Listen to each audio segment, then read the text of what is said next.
Question लिखो।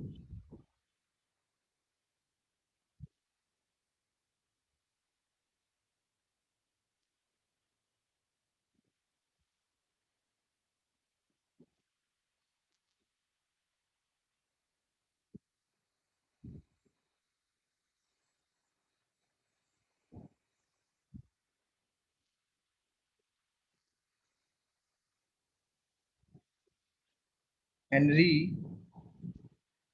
Law constant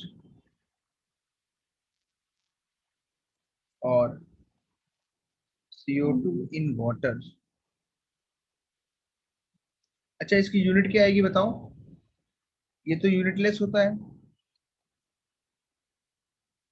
और ये यूनिट क्या होती है, बार। तो केज की यूनिट भी क्या आएगी, बार। अगर इसको एटीएम में लिया तो इसकी यूनिट भी एटीएम में आएगी। Means the unit of pressure will be the unit of cage और unit purpose. Significance is different for them. So Henry law constant for the CO2 in the water is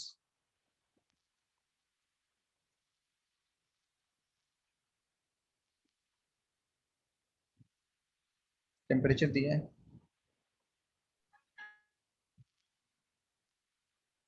solve करें भाई।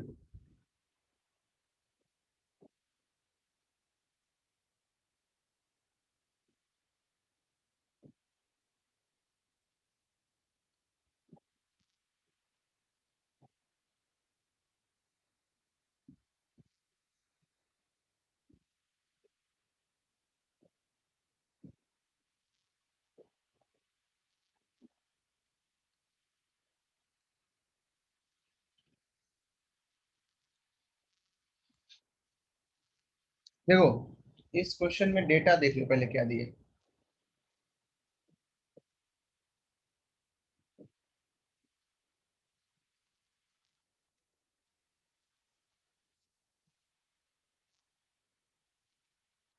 पहली बात तो KH दिया हुआ है। KH दिया है पास्कल में, बहुत अच्छी बात है। एसआई यूनिट में दिया है। और पूछ रहा है CO2 in 500 ml of soda water. Now soda water जो है वो 500 ml है अगर, तो हमें सोडा वाटर को पानी मान करके उसकी डेंसिटी 1 लेनी होगी, तो 500 ग्राम हो जाएगा। और CO2 की जो क्वांटिटी है उसको W ग्राम मान लो। देन फॉर्मूला मोल फ्रैक्शन का लगाओ और सॉल्व करो।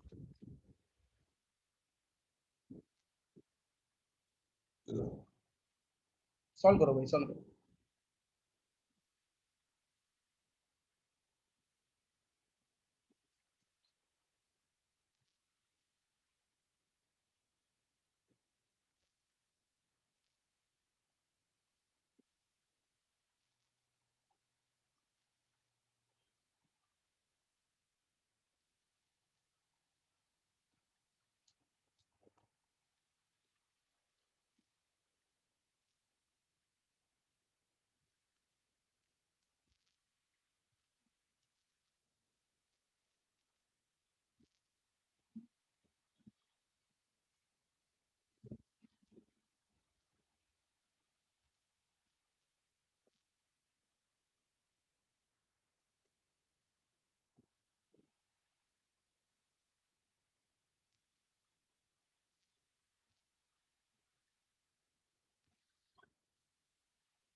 क्या आंसर आया?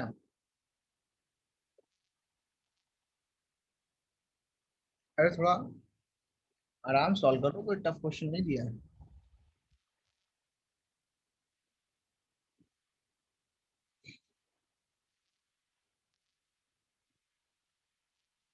देखो, पी गैस कितना दिया है, 2.5 एटीएम।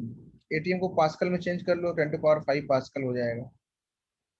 वैसे 1 एटीएम कितना होता है, 1.01 इंटू 10 to 5 होता है, तो ऑलमोस्ट सेम ही है, तो मैं उसको अलग से नहीं लिखता हूँ। के एच की वैल्यू मुझे जो दी है मैं उसे लिख लूंगा, 10 to the power 8। ध्यान रहे, अभी मोल फ्रैक्शन ऑफ गैस क्या होगा, n of CO2 upon n of CO2 plus n of H2O। ठीक है, ये वैल्यूज जो हैं इसको ऐसे पुट करो, थोड़ी देर में सॉल्व करेंगे। उसके पहले एन ऑफ CO2 निकाल दो। CO2 का मास नहीं पता है, इसका मोलर मास 44 होता है। ठीक है, और यहाँ पे एन ऑफ CO2 इसके रेस्पेक्ट में नेग्लेक्ट हो जाएगा, क्योंकि अगर मैं इस वाली वैल्यू को यहाँ पे ले आऊँ तो हमें दिख रहा है जो मोल्स आ रहे हैं, मोल फ्रैक्शन जो CO2 का आ रहा है वो नेगेटिव आ रहा है, 10 की पावर नेगेटिव। मतलब काफी कम वैल्यू आ रही है, छोटी सी वैल्यू आ रही है।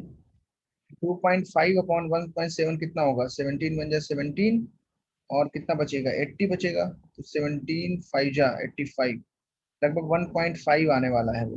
कितना आने वाला है, 1.5। 1.5 into 10 to the power minus 3 is a very small value, so we can neglect NCO2 with respect to H2O।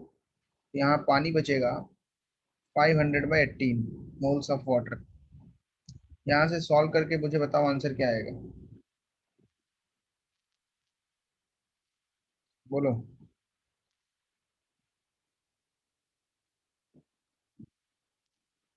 बोलो बच्चों।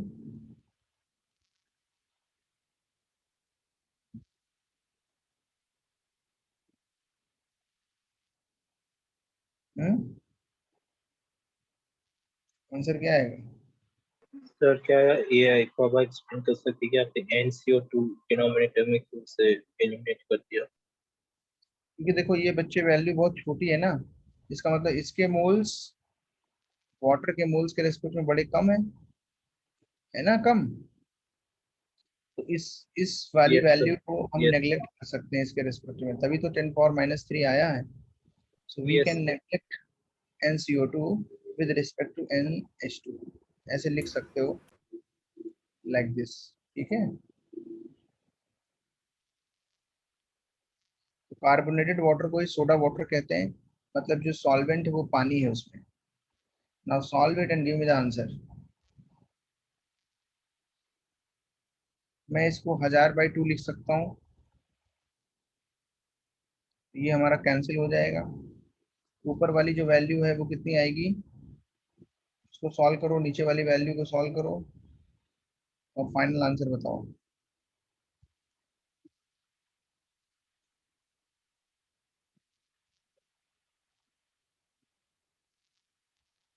कैलकुलेशन देख लो, गलत नहीं होना चाहिए किसी का भी।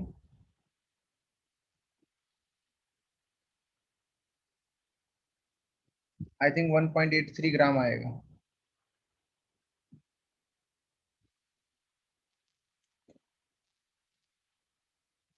Yes Pranav Hande, very good, सही है।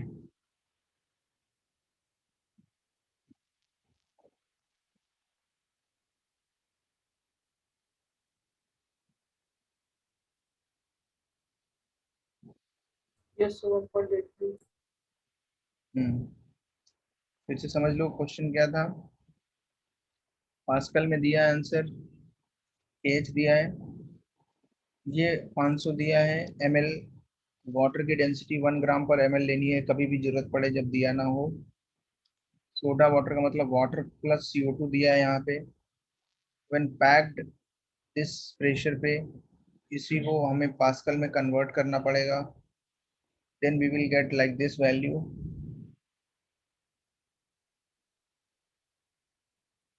ठीक है, तो ऑलमोस्ट 1.7 मान के सॉल्व करो तो लगभग 1.5 आएगा। थोड़ा बहुत कम ज़्यादा चलेगा, कोई दिक्कत नहीं है उससे।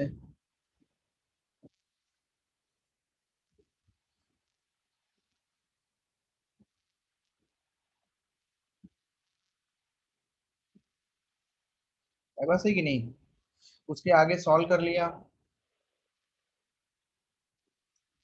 सबका आंसर ये आना चाहिए।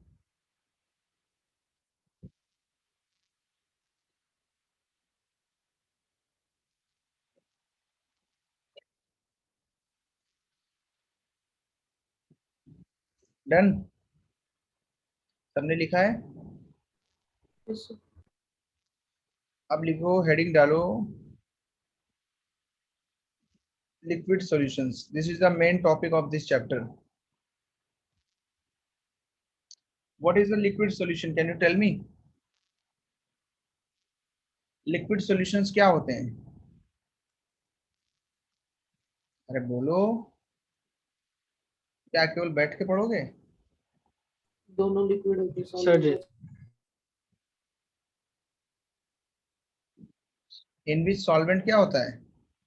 लिक्विड फॉर्म में liquid in which solvent is liquid. अब तुम ध्यान से देखना, ये होमोजीनियस मिक्सचर होगा, इसके अंदर जो सॉल्वेंट होगा वो लिक्विड होगा। इसके अंदर सॉल्यूट क्या क्या हो सकता है? गैस, लिक्विड और सॉलिड। गैस हमने पढ़ लिया कि नहीं पढ़ लिया, बोलो, पढ़ लिया? Yes sir, Yes, liquid in liquid. अब मेरा लिक्विड और सॉलिड वाला काम बचा है, ये करना है इसको। ना ध्यान देना, सबसे पहले हम बात करेंगे वेपर प्रेशर ऑफ लिक्विड की, क्योंकि हमारा जो सॉल्वेंट है वो लिक्विड है। हमारा जो सॉल्वेंट है वो यहाँ पे लिक्विड ही है, तो हम अपने प्योर सॉल्वेंट की बात कर रहे हैं, that is vapour pressure of liquid. तो क्या वेपर प्रेशर होता है लिक्विड का? सिंपल बात है, जब कभी हम एक कंटेनर में लिक्विड को डालते हैं, तो लिक्विड को कंटेनर में डालने पर क्या हो जाता है, बोलो? लिक्विड और वेपर्स के बीच में एक इक्विलिब्रियम आ जाता है। क्या आ जाता है? इक्विलिब्रियम। और इक्विलिब्रियम आने पर वहां पे क्या हो जाता है? इक्विलिब्रियम आने पर वहां पे वेपर्स जो हैं उनका नंबर, उनका अमाउंट कांस्टेंट हो जाता है। फिर से बता देता हूँ क्या किया मैंने लिक्विड एक डाला, लिक्विड से वेपर्स बनेंगी। वेपर्स तब तक बनेंगी जब तक लिक्विड और वेपर के बीच में एक इक्विलिब्रियम ना आ जाए। उस टेम्परेचर पे लिक्विड और वेपर्स में क्या आ जाता है? एक equilibrium at given temperature T. मतलब जिस रेट के साथ ये लिक्विड ड्रॉपलेट्स वेपर में कन्वर्ट हो रही हैं, उसी रेट के साथ फाइनली जो वेपर्स बननी थी बन गई। अब एक्स्ट्रा जो वेपर्स बनेगी वो वापस से कंडेंस हो रही है। एट इक्विलिब्रियम क्या हो जाएगा? Rate of evaporation will be equal to rate of condensation. Evaporation क्या होता है अभी उसके बारे में बात करेंगे। इवोपरेशन का मतलब होता है conversion of liquid into gas below its boiling point. Means at every temperature it will get converted into gas, because जो लेयर पे, जो सरफेस पे मॉलिक्यूल्स होते हैं उनको एनर्जी मिल जाती है।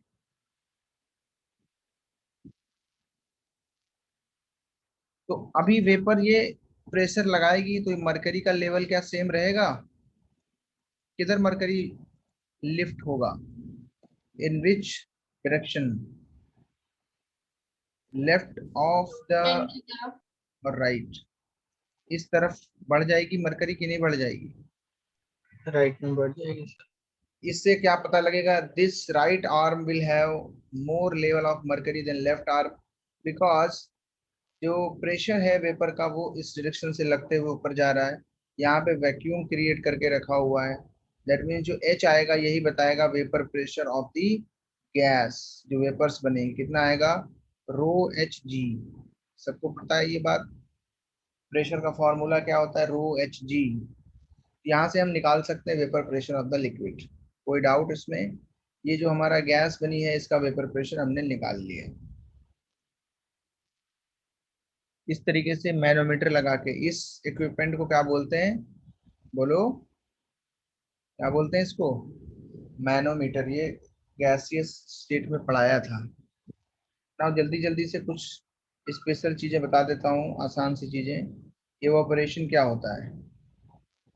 ऑपरेशन क्या होता है? कन्वर्जन होता है लिक्विड का इनटू गैस, दैट इज यहाँ पे vapours. below its boiling point। ये हर एक टेम्परेचर पे होता है, टेम्परेचर बढ़ाने पे इसकी वैल्यू इंक्रीज करती है। किन फैक्टर्स पे डिपेंड करता है बोलोगे कोई लोग? पहले से पढ़ा होगा क्लास 9th में। एरिया, ह्यूमिडिटी, एरिया पे डिपेंड करता है, और बताओ। ह्यूमिडिटी, टेम्परेचर, टेम्परेचर पे डिपेंड करता है, और बताओ। हैं? विंड स्पीड पे डिपेंड करता है, और बताओ। ह्यूमिडिटी पे डिपेंड करता है, और सबसे ऊपर 0 number point nature of liquid पे डिपेंड करता है। ये आपस में कंपैरिजन करने के लिए, मतलब दो अलग अलग लिक्विड में कंपैरिजन करने के लिए नेचर ऑफ लिक्विड पे भी डिपेंड करेगा। फॉर एग्जांपल पेट्रोल में और वाटर में which is more evaporate, which will evaporate more? Sir थोड़ा सा स्क्रॉल अप कीजिए ना। मुझे बताओ पेट्रोल और वाटर में विच विल इवेपोरेट मोर? बाकी सारी कंडीशन सेम है। कौन ज्यादा इवेपोरेट करता है, कौन सा ज्यादा उड़ जाता है? इवेपोरेशन मतलब उड़ना, पेट्रोल उड़ जाता है। यस, क्योंकि पेट्रोल की जो टेंडेंसी टू इवेपोरेट है वो ज्यादा है, इसका बॉइलिंग पॉइंट बहुत कम है। वाटर का बॉइलिंग पॉइंट 100 डिग्री सेंटीग्रेड है, पेट्रोल डीजल का बॉइलिंग पॉइंट बहुत ज्यादा लो है ना। रूम टेम्परेचर पे ही ये इवेपोरेट करते हैं, और हल्का टेम्परेचर बढ़ाओगे तो ये क्या कर जाएंगे, पूरा का पूरा उड़ जाएंगे। कोई डाउट?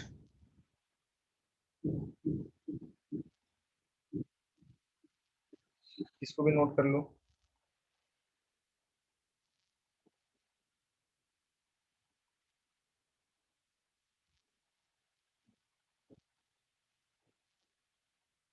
जितना हमारा बॉडी का टेम्परेचर होता है उतना टेम्परेचर इनका बॉइलिंग पॉइंट होता है, पेट्रोल का, डीजल का।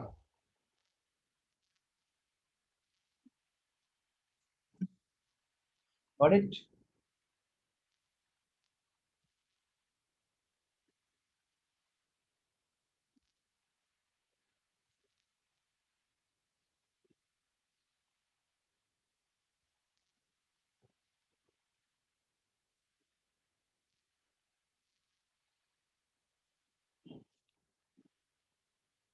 लिख लिया?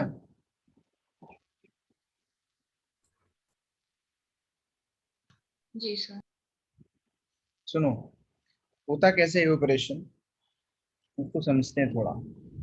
जब हमारे पास लिक्विड होता है ना, तो लिक्विड की सरफेस पे ये मॉलिक्यूल्स रहते हैं लिक्विड के, है ना। इनके बीच में इंटरमॉलिक्यूलर फोर्सेस होते हैं, जैसे पानी के केस में हाइड्रोजन बॉन्डिंग। तो नीचे पूरा का पूरा लिक्विड रहता है, उनको मॉलिक्यूल के फॉर्म में नहीं दिखा रहा हूं मैं।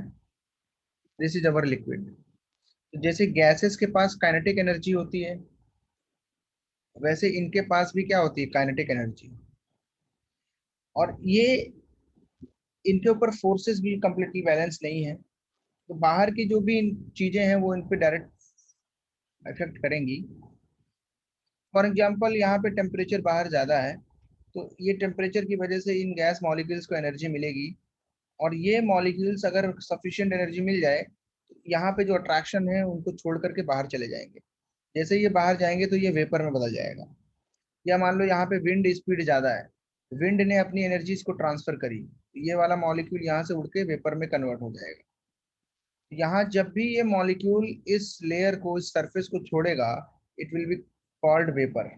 है वो वाटर ही, अभी भी इट इज स्टिल वाटर, लेकिन it is not in the form of liquid. ये मॉलिक्यूल सब दूर दूर हो गए ऐसे, that's why these are called vapours. तो गिवन टेम्परेचर पे वेपर बन सकती हैं, जस्ट एनर्जी देना पड़ेगा सरफेस पे। लेकिन इवेपोरेशन कभी भी अंदर से नहीं होगा, हमेशा सरफेस से होगा। इसीलिए जो इवेपोरेशन है वो एक सरफेस फेनोमेना है। इवेपोरेशन इज अ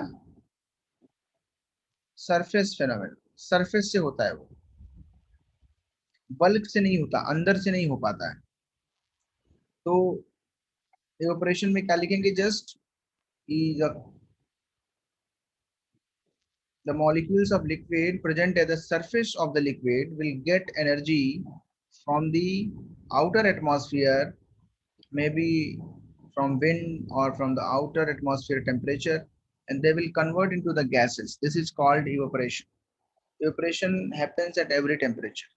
ठीक है, यहाँ तक कि सॉलिड्स में भी होता है, लिक्विड्स में भी होता है, सब इवेपोरेट होते हैं। जैसे हम आइस निकालेंगे, अगर ज़्यादा वहाँ पे जो है किसी चीज़ से, तो देखते हैं उसमें से क्या निकल रही है, वेपर्स निकल रहे हैं। इवेपोरेशन हर टेम्परेचर पे हो सकता है, ये कोई बहुत बड़ी बात नहीं है। सिर्फ मॉलिक्यूल्स जो सरफेस के हैं उनको इतनी एनर्जी मिल जाए कि वो छोड़ के चले जाएं, दैट इज कॉल्ड इवेपोरेशन। अभी सरफेस एरिया पे कैसे डिपेंड करता है, देखो जैसे मेरे पास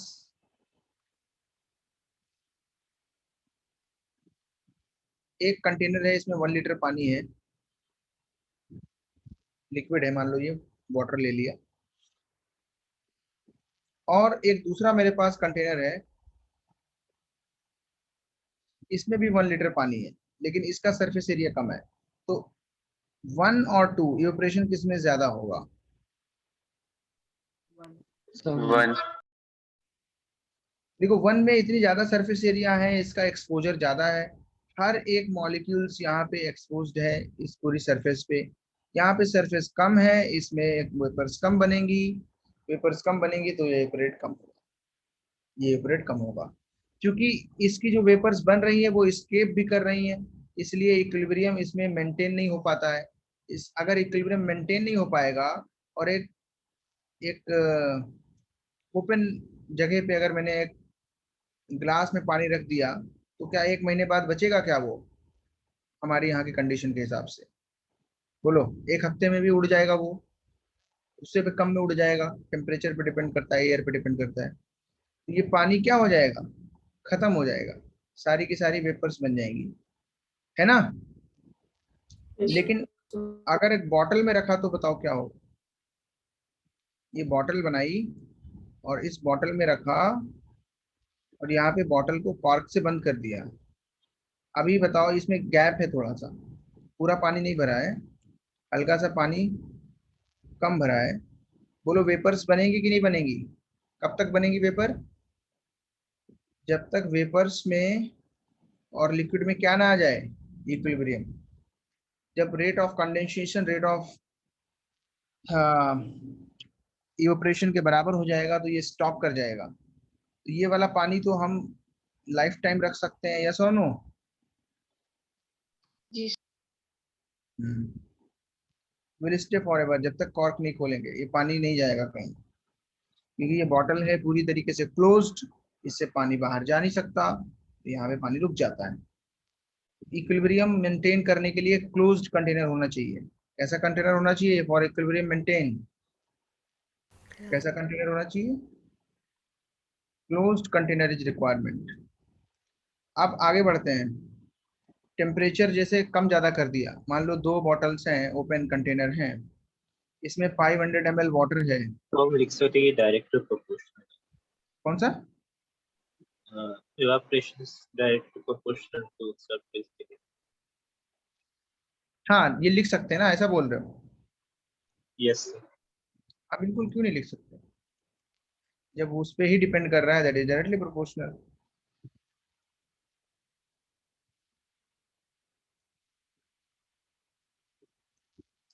ओके, अब मुझे ये बताओ, अगर टेम्परेचर बढ़ा दिया, मान लो सरफेस एरिया दोनों का सेम है, सरफेस एरिया दोनों का कैसा है, सेम सेम है, यहाँ 25 डिग्री है, यहाँ पे 40 डिग्री है, किसमें इवेपोरेशन ज्यादा होगा? 2 में ज्यादा होगा ना, इसमें ज्यादा टेम्परेचर है, इसमें ज्यादा होगा। अगर ह्यूमिडिटी ज्यादा है, जैसे रेनी सीजन में क्या होता है, मॉइस्चर पहले से बहुत ज्यादा होती है एटमॉस्फेयर में, तो यहाँ पे जो लिक्विड रखा होता है ये बहुत स्लोली स्लोली वेपराइज करता है। क्यों ऐसा होता है बता सकते हो? क्योंकि एक गिवन टेम्परेचर पे जो वाटर वेपर्स हैं उनकी वेपर्स कितनी बन सकती हैं पहले से डिफाइंड है, मतलब लिक्विड और वेपर्स का इक्विलिब्रियम जो एग्जिस्ट करेगा टेम्परेचर पे, उसकी वैल्यू प्री डिफाइंड है, वो चेंज नहीं कर सकते हैं। ठीक है, तो जब यहाँ पे मॉइस्चर पहले से है एयर में, एयर में N2 गैस है, O2 गैस है, साथ में H2O वेपर्स है। तो ये लिक्विड जो है ये इसके साथ में इसके आसपास की वेपर से पहले से किस में रहेगा, इक्विलिब्रियम में। तो यहाँ पे ली चिटेलियस प्रिंसिपल भी लगा सकते हो, या फिर अपने आप से सोच के समझ सकते हो। लिक्विड से वेपर बन रहा है अगर, और तुम वेपर बढ़ाओ तो इक्विलिब्रियम किधर जाएगा, लेफ्ट या राइट। जिन्होंने नहीं पढ़ा है उनको मैं पढ़ाऊंगा इक्विलिब्रियम, तो समझ में आएगा। जब हम इक्विलिब्रियम को डिस्टर्ब करते हैं तो वो वापस से उस डायरेक्शन में जाता है जिससे कि वो सर लेफ्ट में भी जाएगा। हमने चेंज किया है उसको हटा सके। जैसे हमने वेपर बढ़ाई तो इक्विलिब्रियम क्या हो जाएगा, बोलेगा कि तुम वेपर बढ़ाओगे तो मैं लिक्विड बढ़ाऊंगा, मैं वेपर को कम करूंगा। तुमने वेपर बढ़ाई, मैं वेपर कम करने के लिए बैकवर्ड जाऊंगा। तो इसीलिए लिक्विड ही रहता है, वो ज्यादा वेपराइज नहीं होता है। इसलिए रेनी सीजन में कपड़े नहीं सूखते जल्दी, है ना, अगर तुमने उनको बाहर डाला है। एक तो धूप भी नहीं होती है, दूसरी बात ह्यूमिडिटी भी ज्यादा होती है, एयर हवा चलने से भी जल्दी नहीं सूखते। तो यही बात है कि इवोपरेशन जो है इन चीजों पे डिपेंड कर जाता है। विंड स्पीड पे डिपेंड करता है, जितनी ज्यादा विंड स्पीड होगी उतनी ज्यादा एनर्जी प्रोवाइड हो जाएगी, और वेपर्स जो बनेंगी उनको एस्केप होने का भी टाइम मिलेगा, वो इधर उधर भागेंगी हवा के साथ। ठीक है।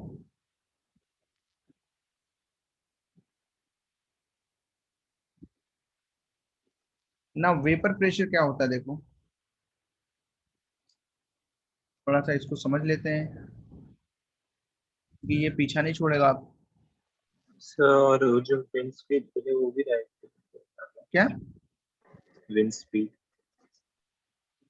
कहाँ पे लिखा है wind speed, yes, wind speed पे भी तो डिपेंड कर रहा है, तो बताया विंड स्पीड पे प्रोपोर्शनल है। वो विंड स्पीड डायरेक्टली बढ़ाओ, प्रोपोर्शनल है वही। डायरेक्टली प्रोपोर्शनल है, सब डायरेक्टली प्रोपोर्शनल है।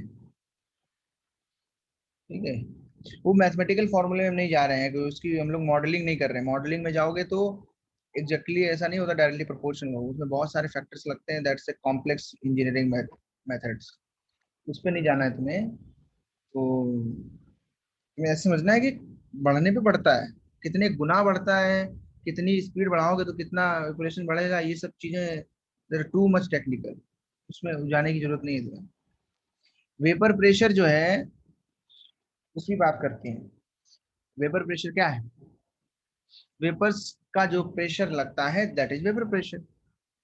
तो जब हम किसी सरफेस के ऊपर वेपर्स को बनाते हैं तो जो वेपर्स होती हैं वो एक प्रेशर को अप्लाई अप्लाई करती हैं, और वो प्रेशर जो है इक्विलिब्रियम पे जो भी आता है उसको हम क्या बोलते हैं, वेपर प्रेशर। तो लिखेंगे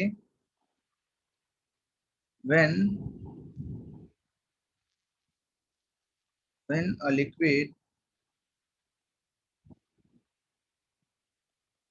is taken in a container, then it forms vapors.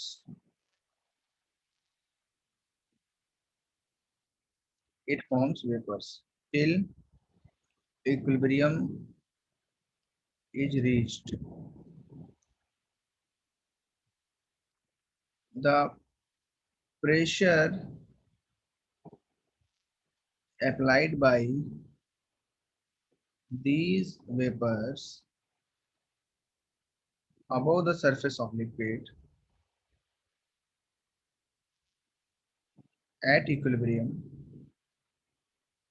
is called, at equilibrium की बात कर रहे हैं, इक्विलिब्रियम जब तक नहीं आया तब तक हम उसको वेपर प्रेशर नहीं बोलेंगे, क्योंकि वो अभी स्टेबलाइज नहीं हुआ है, वो भी बढ़ रहा है। इक्विलिब्रियम आने पे वो कांस्टेंट हो जाएगा, then we will call it equilibrium पे vapour pressure, that is simply called vapour pressure. जब हम किसी कंटेनर में लिक्विड को डालते हैं तो जल्दी से वेपर बनाना स्टार्ट करता है। एक टाइम ऐसा आता है कि वेपर्स बनना वर्चुअली बंद हो जाती हैं, क्योंकि जितनी वेपर्स बन रही होती हैं एक्स्ट्रा, उतनी ही वापस से वेपर्स से लिक्विड बन रहा होता है। There is equilibrium which is dynamic between liquid and vapours. उस टाइम पे जो वेपर्स बनी है, उस टाइम पे जो वेपर्स बनी है वो जितना प्रेशर एक्सर्ट करेंगी, प्रेशर मतलब फोर्स अपॉन एरिया, जितना ये धक्का मारेंगी ऊपर की तरफ, this is called vapour pressure, this is called vapour. बताओ फिर क्या ये सरफेस एरिया पे डिपेंड करेगा क्या? बोलो। यस ये इसलिए डिपेंड नहीं करेगा, फोर्स तो करेगा, प्रेशर नहीं, क्योंकि force is equal to pressure is equal to force upon area. ये यूनिट एरिया के लिए डिफाइंड है, तो इसलिए ये कभी भी एरिया पे डिपेंड नहीं करेगा। समझ में आया? सिर्फ ये किस पे डिपेंड करेगा? ये दो चीजों पे डिपेंड करेगा, टेम्परेचर पे और अमाउंट, जो नेचर ऑफ लिक्विड है उस पे। अमाउंट ऑफ लिक्विड पे भी डिपेंड नहीं करेगा, size and shape of vessel पे डिपेंड नहीं करेगा। देखो समझा देता हूँ मैं इसको, थोड़ा टाइम लगेगा इसमें तुम्हें समझने में। क्योंकि vapour pressure is not a surface phenomenon,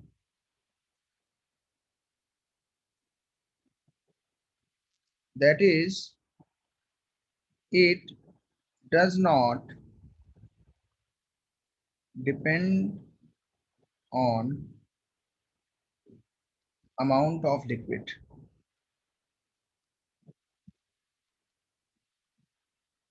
Number two, size and shape of vessel, इन दोनों चीजों पे डिपेंड नहीं करता है ये किस पे डिपेंड करता है? बोलो। टेम्परेचर पे। उससे पहले लिख लो nature of liquid, nature of liquid, और दूसरा लिख लो टेम्परेचर।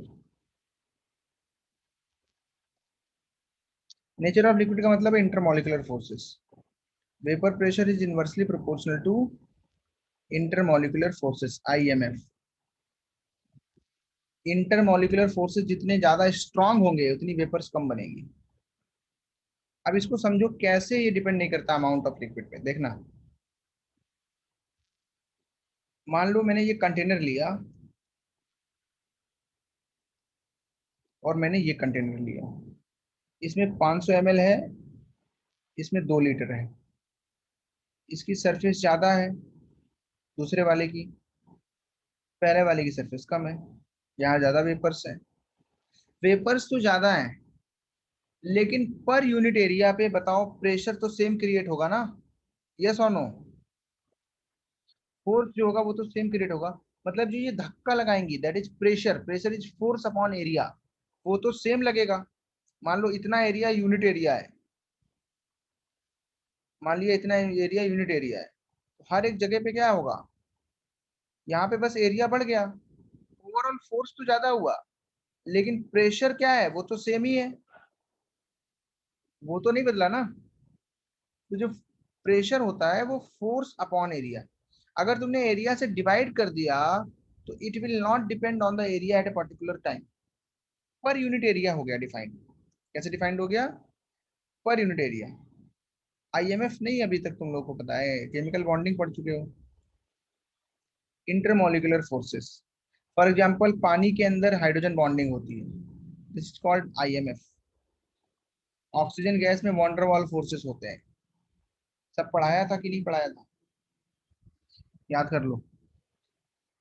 अच्छा, नेचर ऑफ लिक्विड पे डिपेंड नहीं कर रहा, ऐसा तो नहीं हो सकता, उस पर तो डिपेंड करेगा। क्यों?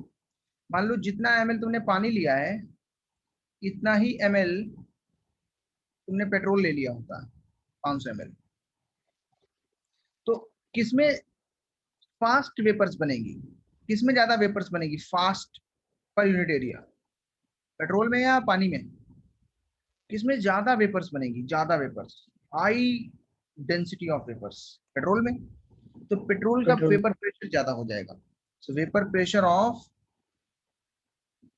Petrol is any time greater than vapor pressure of H2O। मान लो एक टेम्परेचर हमने दे दिया T, क्योंकि पर सेकेंड जितनी वेपर्स पेट्रोल बनाएगा, पर सेकेंड उतनी वेपर्स पानी नहीं बना पाएगा। सो जो ज्यादा वेपर्स क्रिएट करता है उसको बोलते हैं मोर वोलेटाइल। वोलेटाइल, वोलेटाइल का मतलब क्या होता है? which tend to convert into gas। या इनटू वेपर्स। जो ज्यादा उड़ना चाहता है, जो ज्यादा वेपर्स में कन्वर्ट होना चाहता है, दैट इज कॉल्ड वोलेटाइल। तो petrol is more volatile than pani. Petrol और वाटर में कौन ज्यादा वोलेटाइल है? वोलेटिलिटी किसकी ज्यादा है? पेट्रोल। पेट्रोल। जिसके इंटरमोलिकुलर फोर्स स्ट्रांग होंगे उसकी वोलेटिलिटी जो है वो कम होगी। जिसके इंटरमोलिकुलर फोर्स वीक होंगे, जैसे पेट्रोल में आईएमएफ वीक है, वीक फोर्स, इसीलिए जो पेट्रोल है वो ज्यादा वोलेटाइल है, उसकी वेपर प्रेशर ज्यादा बनती हैं।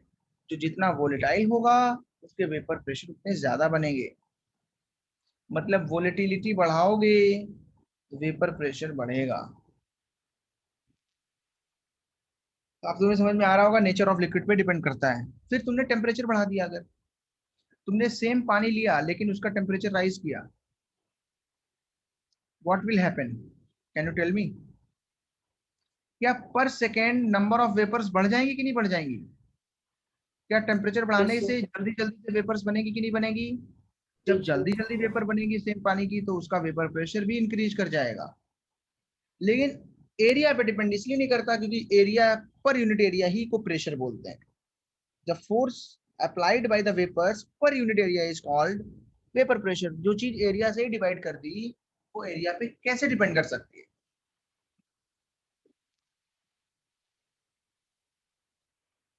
तो ये इंटरनल क्वालिटी है सॉल्यूशन लिक्विड की। It is the internal quality of liquid. It will not depend upon the amount, it will not depend upon the surface area of the vessel, it is the internal quality।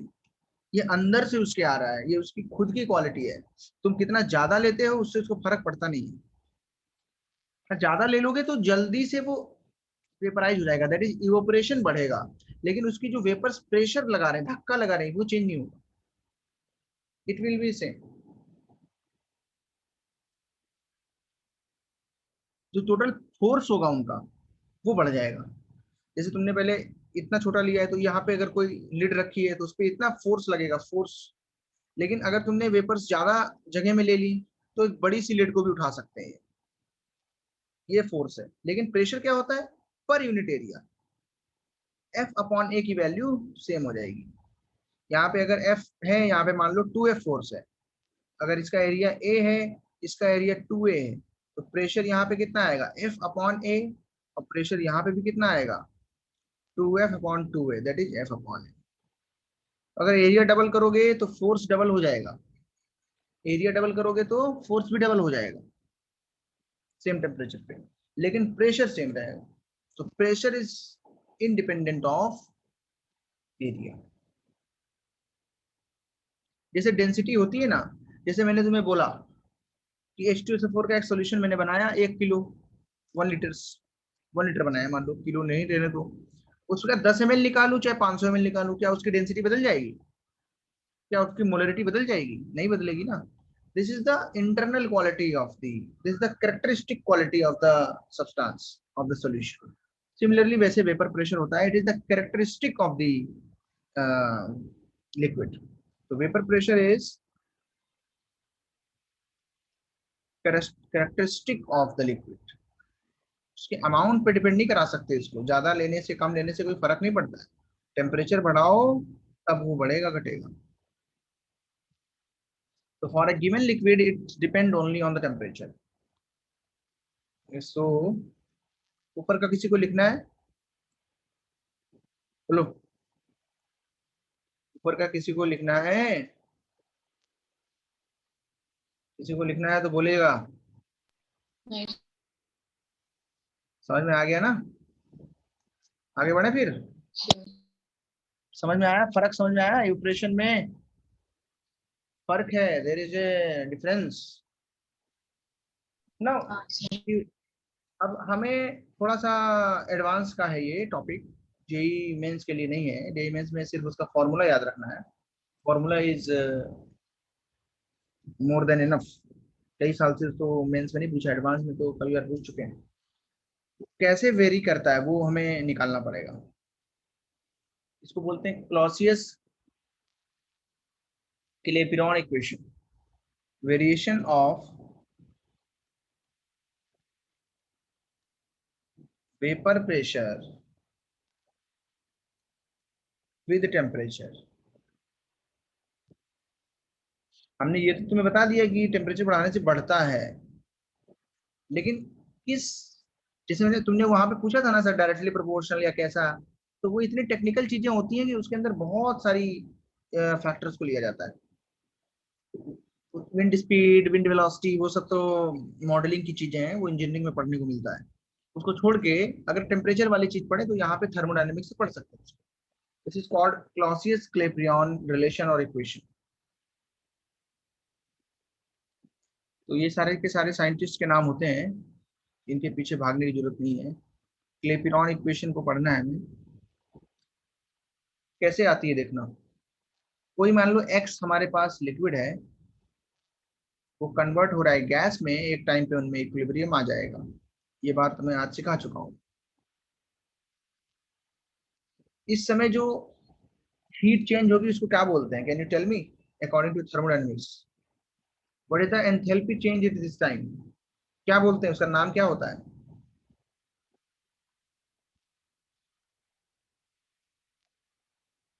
So latent heat of fusion.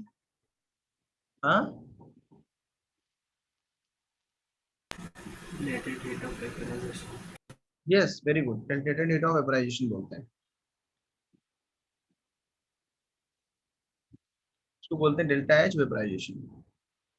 अब ऐसा नहीं बोलो कि sir vaporisation जो है वो bulk से होगा 100 डिग्री सेंटीग्रेड पे, तो आप उसमें बात नहीं, हम सिर्फ एक मॉलिक्यूल के लिए ही बात कर रहे हैं। तो एक मॉलिक्यूल को अगर गैस में कन्वर्ट करना है तो उस मॉलिक्यूल को डेल्टा एच वेपराइजेशन के बराबर एनर्जी देनी ही पड़ेगी, तो वो हर जगह वैलिड है। हम इस पर्टिकुलर टेम्परेचर पे भी उसको लगा सकते हैं, एक एवरी टेम्परेचर पे वी कैन पुट दैट, तो that is called delta H vaporisation. हाँ,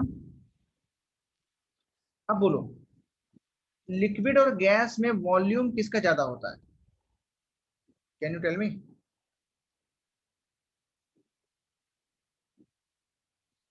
क्या हम गैस के वॉल्यूम्स जो बनेगा उसके रेस्पेक्ट में लिक्विड के वॉल्यूम को इग्नोर कर सकते हैं क्या? Can we, can we ignore the volume of liquid with respect to the volume of gas formed? अगर नहीं समझ में आ रहा तो मैं तुम्हें समझाता हूँ। 18 ml वाटर को वेपर में कन्वर्ट करने पे कितनी गैस बनेगी एसटीपी पे? जल्दी बताओ, जल्दी बताओ, कितनी वेपर बनेगी? 18 ml वाटर का मतलब कितने मोल वाटर? 1 मोल, क्योंकि 18 ml 18 ग्राम होता है पानी के लिए। Yes. और वेपर बनाने पे एसटीपी पे कितना बनता है? क्या 22.4 लीटर गैस बनेगी कि नहीं बनेगी? Yes, sir. क्या इसके रिस्पेक्ट में ये नेग्लिजिबल है या नहीं? बोलो, Yes. है नेग्लिजिबल? दैट मीन्स जो डेल्टा भी होगा वो क्या होगा? Volume of x of gas minus volume of x of liquid, मतलब एक्स गैस का वॉल्यूम माइनस एक्स लिक्विड का वॉल्यूम। किसका वॉल्यूम नेग्लिजिबल है इसमें से? Liquid. हाँ, क्योंकि गैस का वॉल्यूम इतना ज्यादा होता है कि लिक्विड का हमको जीरो मानना पड़ेगा। डेल्टा भी कितना आएगा?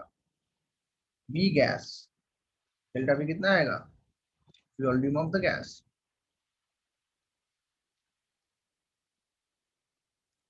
जैसे तुम्हारे पास 18 ml पानी था, तुमने उससे इतने ml पानी बना दिया, तो टोटल चेंज को क्या लिख सकते हो? इसको जीरो ही मान लो, फिर इतना कम है, बोलोगे जो वॉल्यूम गैस का है वही है टोटल चेंज, मतलब उसका शुरू में वॉल्यूम था ही नहीं कुछ, इतना कम है, दैट इज कॉल्ड नेग्लिजिबल। तो हम इसलिए इसको नेग्लिजिबल मान रहे हैं। नेग्लेक्शन क्यों किया है? क्योंकि लिक्विड का वॉल्यूम बड़ा कम होता है।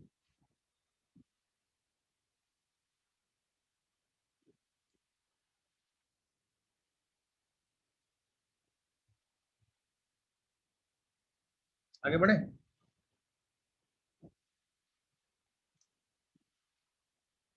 अगर ये गैस है और इसको आइडियल गैस मानूं, सर थोड़ा सा स्क्रॉल अप कीजिए। क्या प्रोसेस वाला P। फर्स्ट वाला क्या?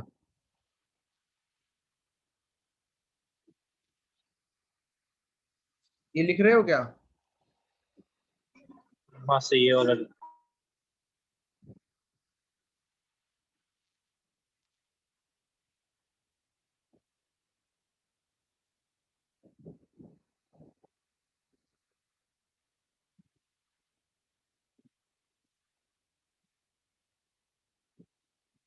थैंक यू सर, हो गया। नाउ अगर मुझे delta V volume of gas निकालना है तो पीवी इक्वल टू एनआरटी से बताओ। अगर गैस का 1 मोल है तो क्या आरटी अपॉन पी लिख सकते हैं डेल्टा वी को? हाँ या ना?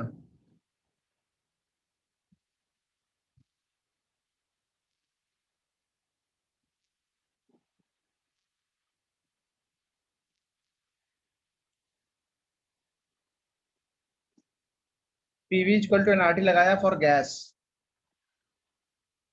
वॉल्यूम ऑफ गैस यहाँ लिखा है ना, और वॉल्यूम ऑफ गैस कितना है आरटी अपॉन पी, और वॉल्यूम ऑफ गैस ही क्या है डेल्टा वी, तो डेल्टा वी क्या आएगा RT upon P.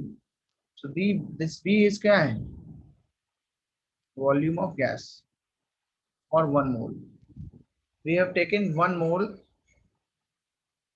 Of the liquid and converted it into the gas, इसीलिए हम लोग बोल रहे हैं कि हमारे पास 1 मोल जो है वो गैस है। नाउ अगर इक्विलिब्रियम एग्जिस्ट कर रहा हो तो इक्विलिब्रियम एग्जिस्ट करने के पहले एक थर्मोडायनेमिक्स में इक्वेशन पढ़ाई जाती है, आई थिंक सबको ये याद होगी। dg equal to V D P minus S D T, सबको याद है ये? dg क्या है? Change in Gibbs free energy. जिनको नहीं याद है वो याद कर लें इसको, जिनको नहीं याद है वो याद कर लें, कभी मौका मिलेगा तो सिखा देंगे फिर से। वेयर dg क्या है? Change in Gibbs free energy, change in Gibbs free energy. v क्या है? Volume of gas. dp क्या है? Change in volume. s क्या है? एंट्रोपी। dt क्या है? Change in temperature. ये फॉर अ सब्सटेंस है, फॉर अ रिएक्शन नहीं है, लेकिन हम इसको एक रिएक्शन के लिए चेंज करेंगे अभी। उसके पहले देख लो एट इक्विलिब्रियम dg कितना होगा, एट इक्विलिब्रियम dg कितना होगा? नहीं याद है? अरे डेल्टा जी है, dg वही dg के फॉर्म में लिखा है इंस्टेंटेनियस, तो डेल्टा जी 0 होता है ना इक्विलिब्रियम पे। तो फॉर अ रिएक्शन जो है हमें याद रखना है, फॉर अ रिएक्शन, एक रिएक्शन में एक चेंज हो रहा होता है, रिएक्टेंट से प्रोडक्ट बन रहा होता है, तो हम v की जगह पे क्या लेंगे for a reaction? Delta v लेंगे, क्योंकि v वहां पे डिफाइंड नहीं, वहां पे डेल्टा v डिफाइंड है, डेल्टा v मतलब चेंज। और वैसे हमारा delta v volume of gas के बराबर ही है, हमने ऊपर प्रूव किया है। s की जगह पे हम डेल्टा s लेंगे, चेंज इन एंट्रोपी, क्योंकि लिक्विड से यहाँ पे गैस बन रहा है, हम सिर्फ एंट्रोपी नहीं देख सकते, हमने इस पूरी रिएक्शन के लिए ये लिखा है। For whole reaction we have applied this equation, and this equation में हम s की जगह पे डेल्टा s पुट करेंगे, क्योंकि क्यों पुट करेंगे? क्योंकि this is a change, entropy is changing when we are converting liquid to gas, entropy is actually increasing। Value को पुट कर दिया, और करने के बाद में जीरो डालो, जीरो पुट किया उसमें, चलो छोटा ही लिख देता हूँ, जीरो पुट किया, उसके बाद में delta we DP minus S dt को डेल्टा एस dt लिखना पड़ेगा, s की जगह डेल्टा s, दोनों को एक तरफ कर लो।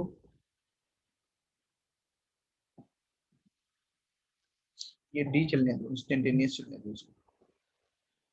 dp अपॉन dt कितना आएगा?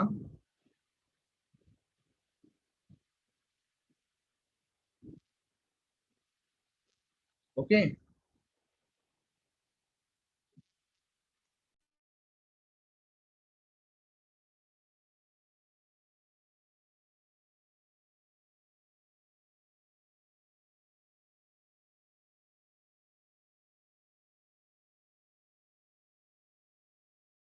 सर आपने डीपी क्या लिया हुआ है? चेंज इन वॉल्यूम लिखा है ऊपर।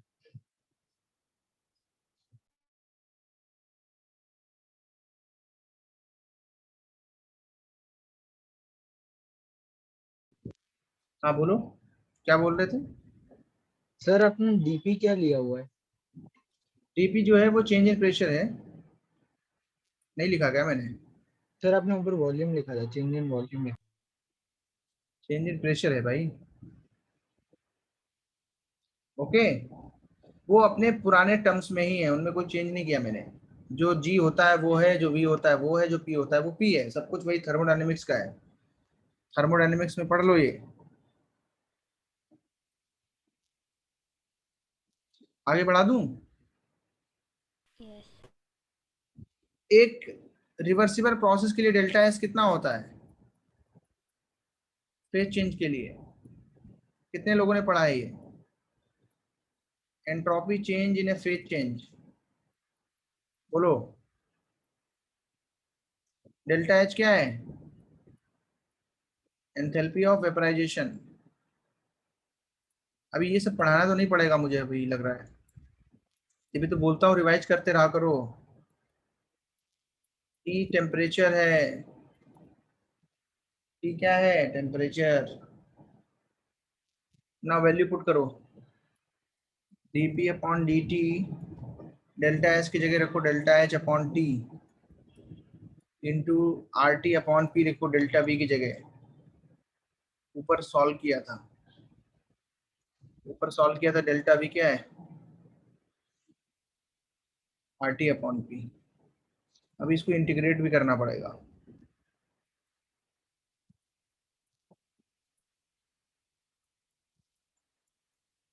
इंटीग्रेट करने के लिए हमको इनको एक तरफ लाना पड़ेगा।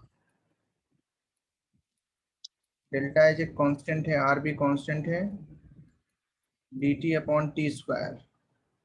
इंटीग्रेट करने पे डी पी अपॉन पी वाला क्या आएगा? 1/p का इंटीग्रेशन क्या होगा पी के रेस्पेक्ट में?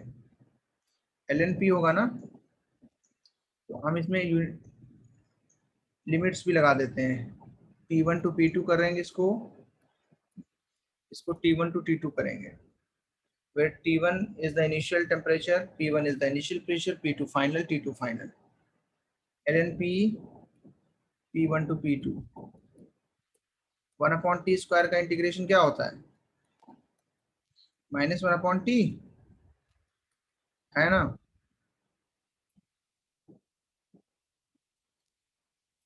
देखते चलो बस ध्यान से तुम लोग।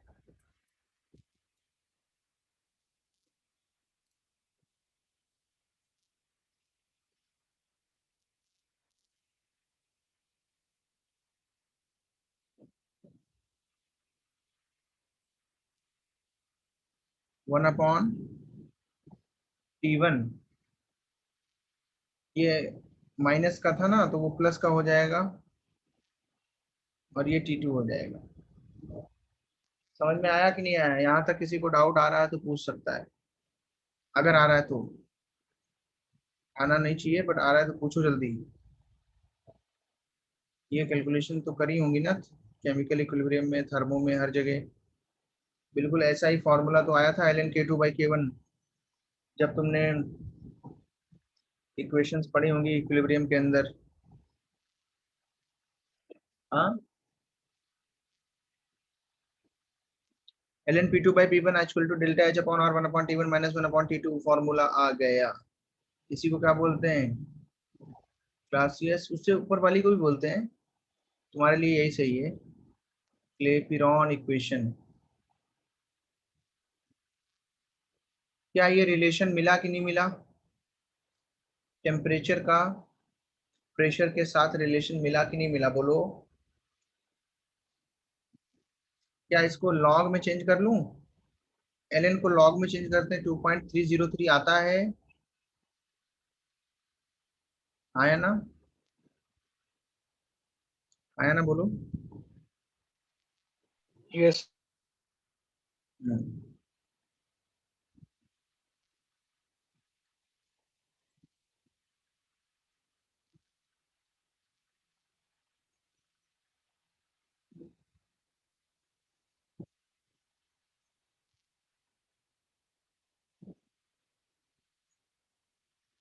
अभी नोट करो, जहां से भी नोट करना है।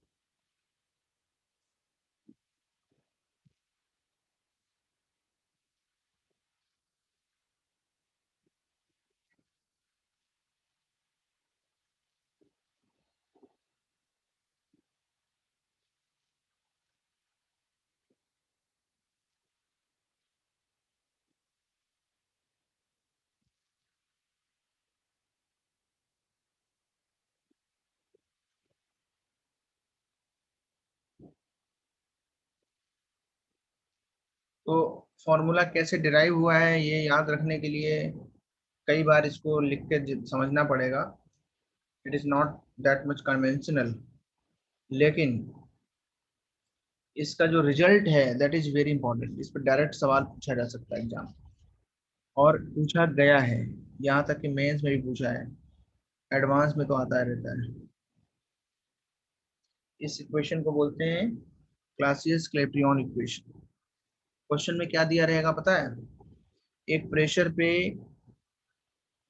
वेपर प्रेशर जो है टेम्परेचर पे दिया रहेगा, एक दूसरे टेम्परेचर पे वेपर प्रेशर पूछेंगे, और डेल्टा एच वेपराइजेशन भी दिया रहेगा। इसको यूज करके सॉल्व करना पड़ेगा। कर लोगे? कोई दिक्कत होगी क्या? नहीं कोई प्रॉब्लम होगी? हाँ सर। ठीक है, एक क्वेश्चन देता हूँ इस पे अभी।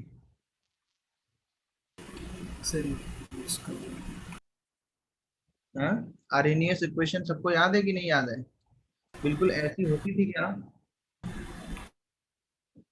होती थी कि नहीं होती थी?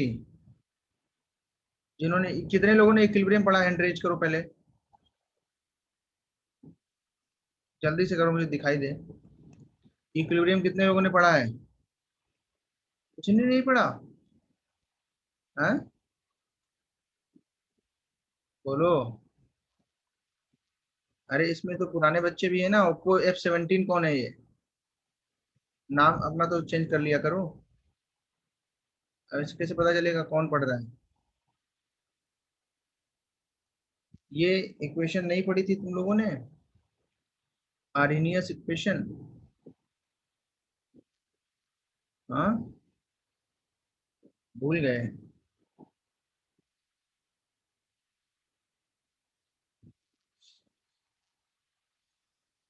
बोलो।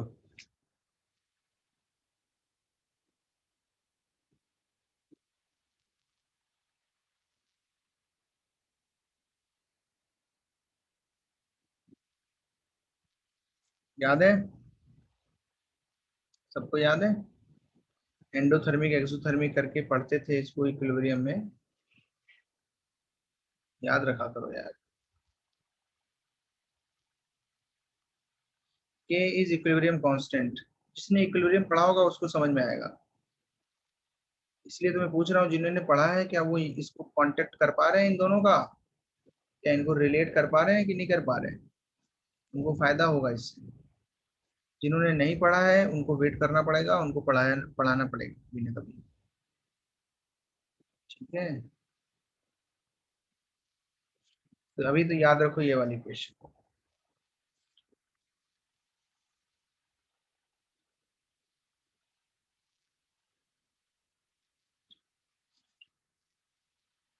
इस चीज पे क्वेश्चन कराऊंगा, इस चीज पे क्वेश्चन में कराऊंगा, बट थोड़ा रुक जाओ।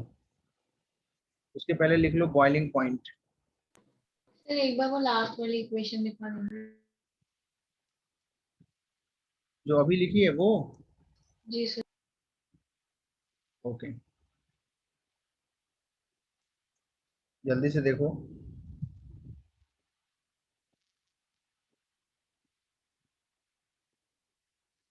आई थिंक जो yes sir, thank. Non anti बच्चे थे शुरू के, उनको तो पढ़ाया गया होगा, ये उनको याद रखना चाहिए। बॉइलिंग पॉइंट क्या होता है? बोलो। The temperature at which boils, ये होता है क्या? वो भी होता है, लेकिन और अच्छी टेम्परेचर बताओ। द टेम्परेचर एट विच, बोलो। Vapour pressure of liquid becomes equal to the atmospheric pressure या एक्सटर्नल प्रेशर।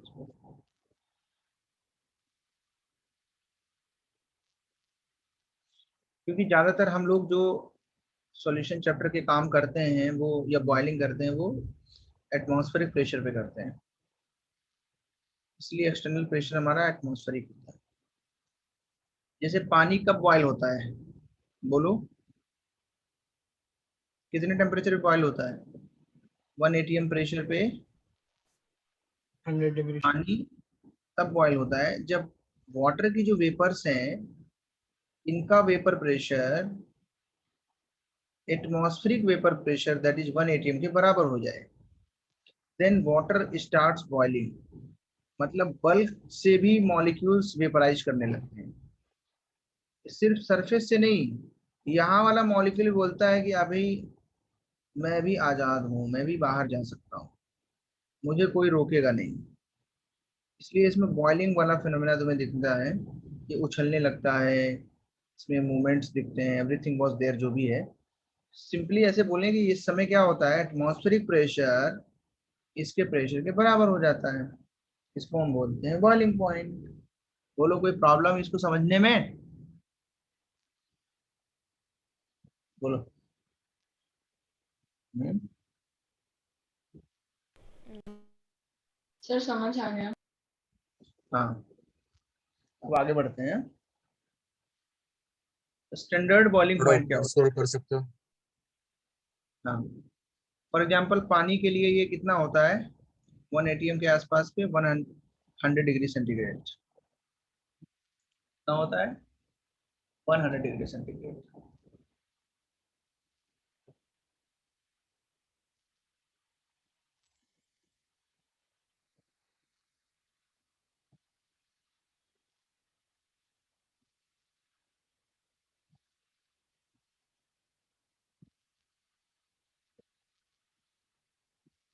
तो पहले क्या होता है, जो वेपर्स ये बनाते हैं ना, इनमें इतना पावर नहीं होता है कि इसको सरपास कर पाए, ये ज्यादा होता है। लेकिन जब इतना तुम बॉयल कर देते हो, इनकी वैल्यूज जैसे ही बराबर होती हैं तो बॉयल स्टार्ट हो जाता है। हल्का सा और हीट करोगे तो इनका प्रेशर ज्यादा हो जाएगा और ये सारी की सारी वेपर्स बाहर निकलने लगेंगी, एंड ये 1 atm will not able to like stop it. तो यहाँ से फिर बॉयल होता है, कुछ ही टाइम में पूरा पानी उड़ा सकते हैं आप। ना स्टैंडर्ड बॉइलिंग पॉइंट क्या होता है? एसटीपी का मतलब क्या होता है? What do you mean by STP? Standard temperature pressure. हाँ, तो वो टेम्परेचर तो यहाँ ले नहीं सकते क्योंकि वो बॉइलिंग पॉइंट में चला गया, तो प्रेशर कितना होगा इस समय स्टैंडर्ड वाले में? स्टैंडर्ड में 1 बार होता है, कितना होता है, 1 बार। वेपर प्रेशर कितना होगा, 1 बार, और एक्सटर्नल प्रेशर भी कितना होगा, 1 बार। तो हम उसको बोलते हैं स्टैंडर्ड। नॉर्मल बॉइलिंग पॉइंट किसको बोलते हैं?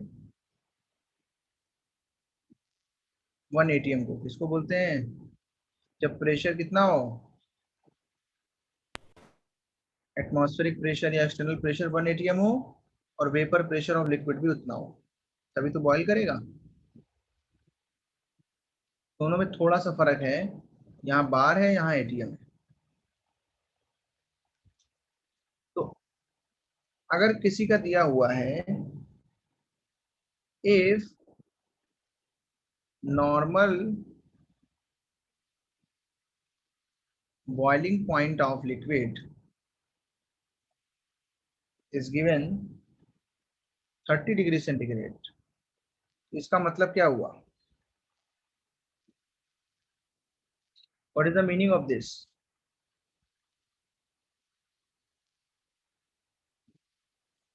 What is the meaning of this? मतलब इससे क्या क्या इंफॉर्मेशन निकाल सकते हो, बोलो।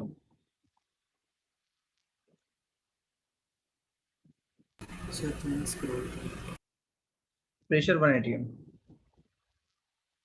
लिक्विड का वेपर प्रेशर कितना होगा? 180। सर थोड़ा ऊपर करना। अरे कर रहा हूँ, रुक तो जाओ थोड़ा सा, ये वाला तो क्वेश्चन हो जाने दो। लिक्विड का वेपर प्रेशर कितना होगा, कितने टेम्परेचर पे? 30। ये इंफॉर्मेशन, अब इंफॉर्मेशन समझ में आई? जी सर। जल्दी से इसको नोट करो।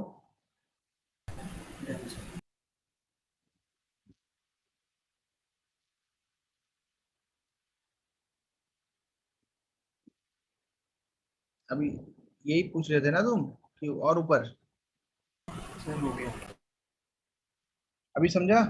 अगर नॉर्मल बॉइलिंग पॉइंट किसी का दिया हो, उसका मतलब क्या होता है कि जिस टेम्परेचर पे वो बॉइल करता है उस समय उसका वेपर प्रेशर कितना होगा?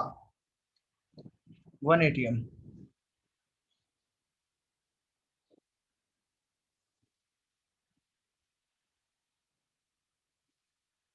So please scroll up.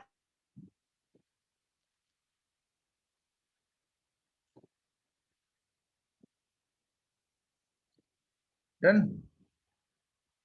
बोलो जल्दी जल्दी बोलो, कोई प्रॉब्लम तो नहीं है? Thank you, sir. हम्म, बहुत सही।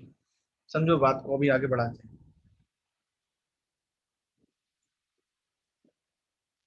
अगर किसी लिक्विड का standard boiling point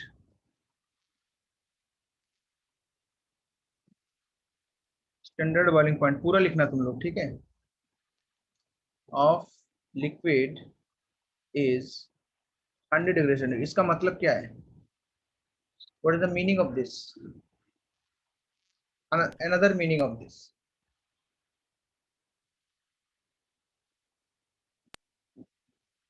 standard boiling point अगर 100 है, उससे क्या इंफॉर्मेशन निकलेगी? मतलब at 100 degree So centigrade vapor pressure will be equal to 1 bar. 180। हाँ 1 बार, यहाँ पे स्टैंडर्ड है ना, ऑलमोस्ट सेम है वो, ऐसी कोई बात नहीं है। हाँ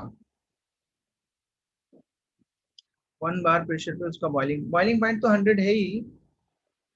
यस, बॉइलिंग पॉइंट तो उसे वेपर प्रेशर वाला, एक्चुअली हमारा जो मेन फोकस है वो वेपर प्रेशर को फाइंड करना है, इसलिए मैं इस पे ज्यादा जोर दे रहा हूँ कि मुझे वेपर प्रेशर उससे मिलेगा कि नहीं मिलेगा।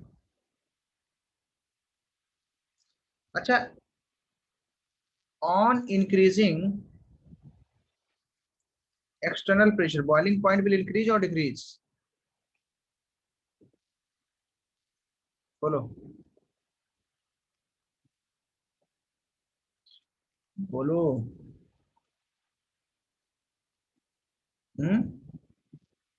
इंक्रीज और डिक्रीज? So increase. हम्म, बहुत सही। क्यों इंक्रीज करेगा देखना। जैसे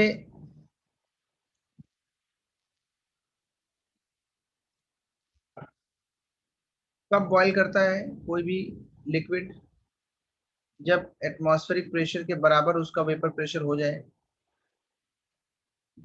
लेकिन अगर मैंने एटमॉस्फेरिक प्रेशर बढ़ा दिया, फॉर एग्जांपल मान लो पहले 100 डिग्री सेंटीग्रेड था और अभी मैंने बढ़ा दिया उसको 2 atm कर दिया, फॉर एग्जांपल ये 140 डिग्री सेंटीग्रेड पे बॉईल कर रहा है। दोगुना तो नहीं होगा क्योंकि क्लासिकल क्रेप्टन इक्वेशन में डबल तो नहीं होता, कुछ बढ़ेगा। तो ये इंक्रीज होगा, क्या होगा? बॉइलिंग पॉइंट क्या होगा बच्चों? इंक्रीज। कितना होता है एग्जैक्टली तो फॉर्मूले से ही आ जाएगा। लेकिन प्रेशर बढ़ाने पे बढ़ेगा कि नहीं बढ़ेगा, बोलो? क्योंकि अब इसको ज्यादा वेपर बनानी पड़ेंगी ना, तब 2 atm होगा, और वो 2 atm वेपर प्रेशर लाने के लिए क्या हीट करना पड़ेगा कि नहीं करना पड़ेगा? So boiling point will increase और not? Means Yes, you sir. Have to heat more, you have to heat मोर।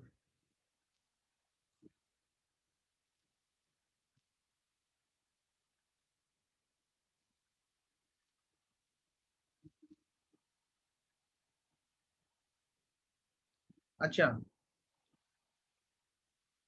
एक चीज याद रखना, when a non volatile solute, non volatile solute, non volatile मतलब जो खुद वेपर में कन्वर्ट नहीं होता, which itself cannot be converted into liquid easily at that temperature।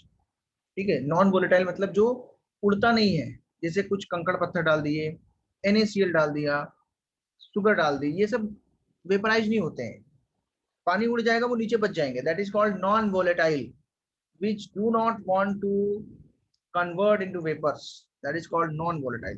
so when an NVS, non volatile solute, is added in a volatile liquid,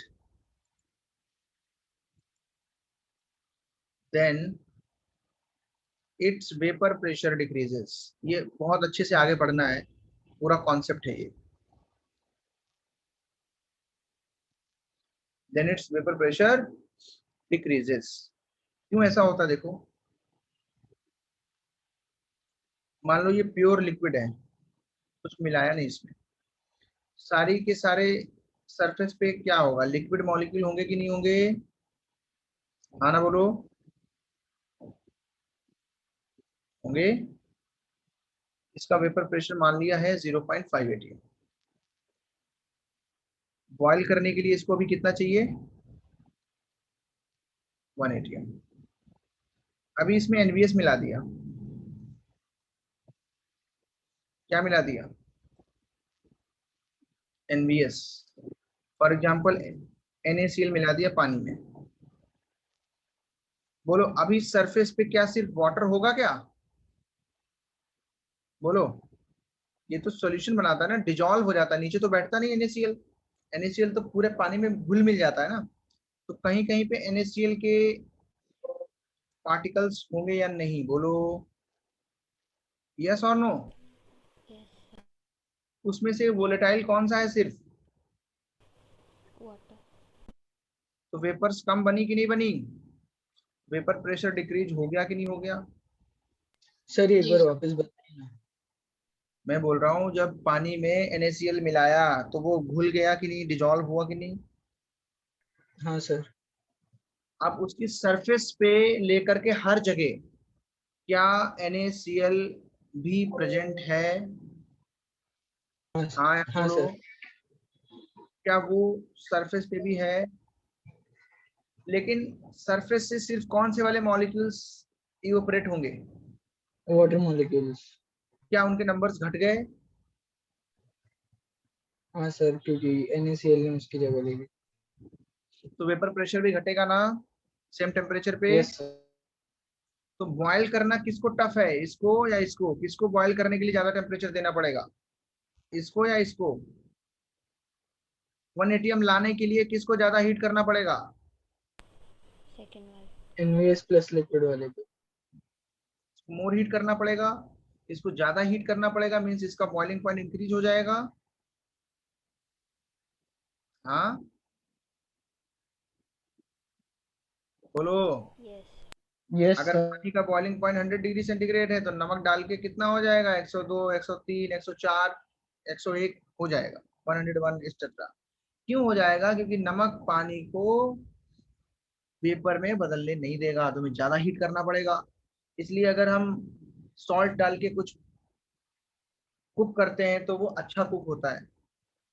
ये वैसे तो test के लिए डालते हैं ना हम लोग, लेकिन उसका एक फायदा ये भी है, कुकिंग प्रोसेस इज इनहेंस्ड। हम नमक डालते हैं दाल में तो अच्छी पक जाती है, सादी दाल पकाएंगे तो थोड़ा टाइम लगेगा। मतलब दाल तो वैसे बहुत ही सॉफ्ट चीज है, वो तो पकी जाती है, कुछ हार्ड चीजें की बात करें अगर तो वो। ओके, फिर अभी तो प्रेशर कुकर भी आ गया। प्रेशर कुकर क्या करता है बोलो, what is the work of pressure cooker, can you tell me. This is my pressure cooker. Okay, अब बोलो प्रेशर कुकर में क्या होता है, लिड भी होती है, यहाँ से वेपर्स बनती हैं कि नहीं बनती हैं, क्या ये बाहर जा पाती हैं, नो नो सर। सर। नहीं जा पाती। क्या एक्सटर्नल प्रेशर 1 atm है, क्या टोटल प्रेशर बढ़ गया कि नहीं बढ़ गया इनको मिला के, बोलो।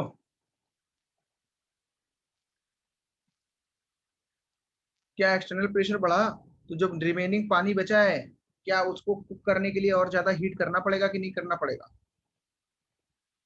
क्या जो रिमेनिंग पानी है उसका बॉइलिंग पॉइंट बढ़ेगा कि नहीं बढ़ेगा? तो इससे कुकिंग कैसी हो जाएगी, बोलो? फास्ट हो जाएगा। अच्छी हो जाएगी ना, अच्छा खाना पकेगा। सब्जी वगैरह इसलिए उसमें से घुल मिल जाती हैं, इसलिए सब्जियों को उसमें नहीं बनाते जल्दी, क्योंकि वो सबको पका देता है बिल्कुल। That's it. इतना ज्यादा एक्सटर्नल प्रेशर हो जाता है 1 atm plus the vapours which formed, कि उसमें वो लगी होती है, क्या उसको बोलते हैं, सीटी, एक्स्ट्रा वेपर्स को बाहर भगा देती है।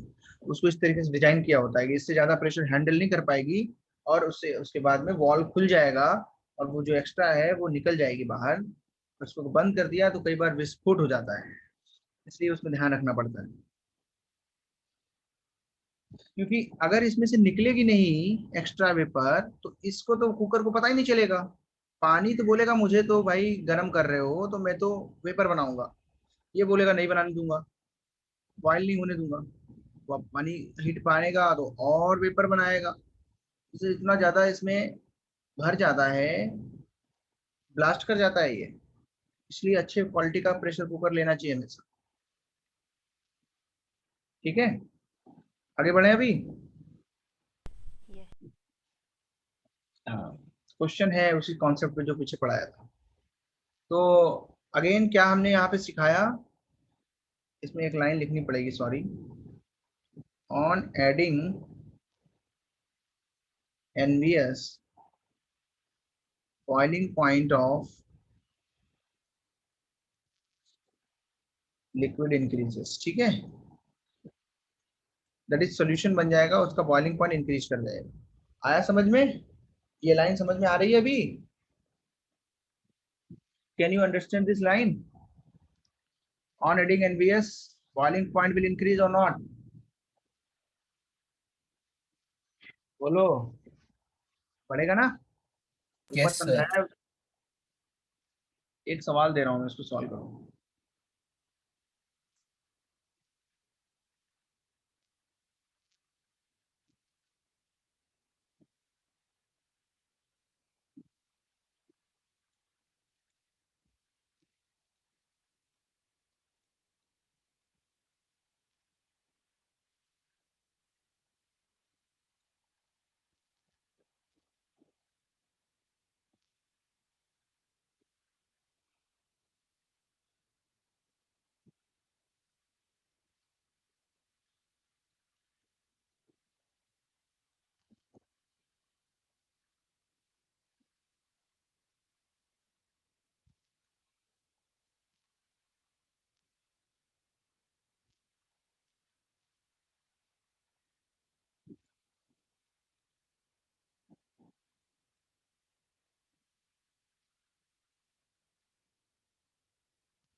जो मैंने वैल्यू दी है उसको यूज करो,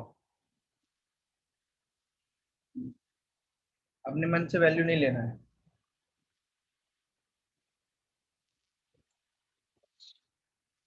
ऑप्शन भी दे रहा हूँ।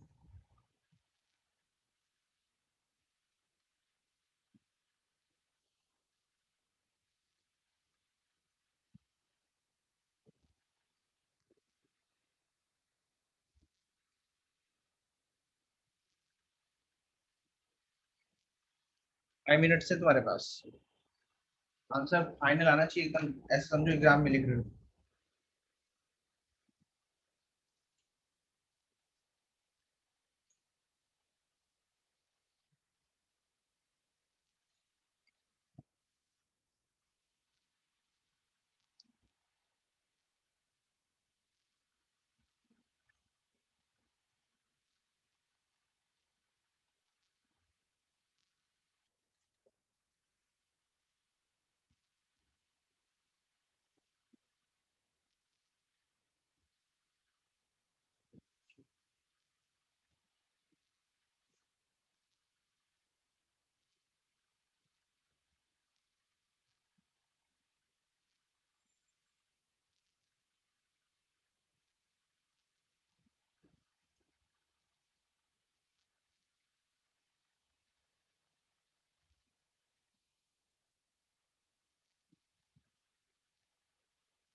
सो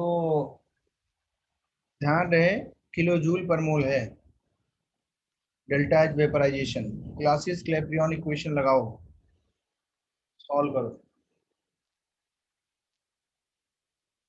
log 2 आएगा, log 2 की वैल्यू जो है वो log 2 बनाना पड़ेगा एक्चुअली, आएगा तो नहीं।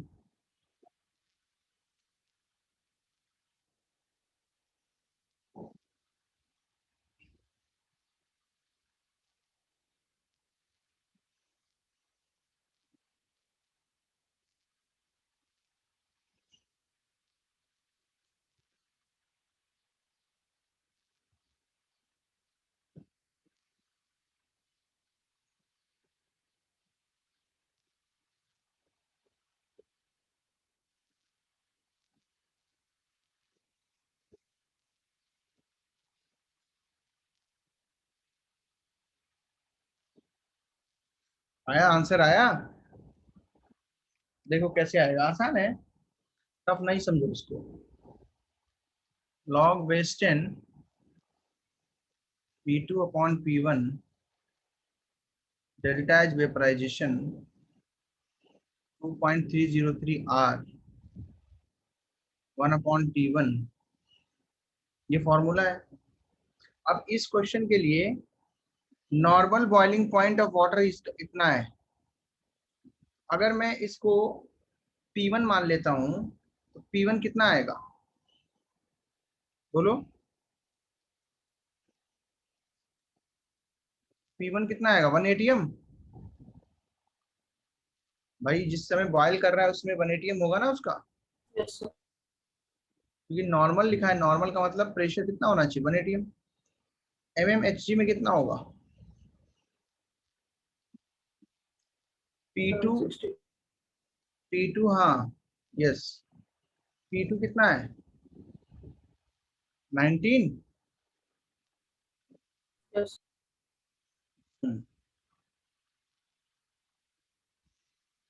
डेल्टा एच वेपराइजेशन कितना है,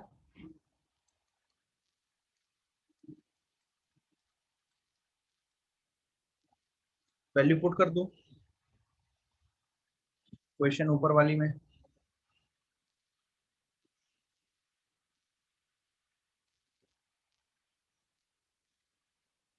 बी आंसर आया ईशान का, वेरी गुड, सही है। डेल्टा एच वेपराइजेशन कितना है,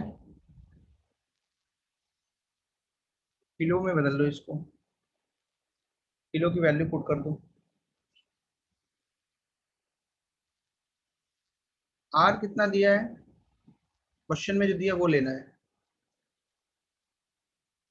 1/T1 कितना है, बड़ी ज्यादा कैलकुलेशन है एक्चुअली इसमें सच में। तुम समझ लो एडवांस से नीचे नहीं आएगा ये सवाल, वो भी एडवांस में सिंगल करेक्ट या इंटीजर में ही आ पाएगा।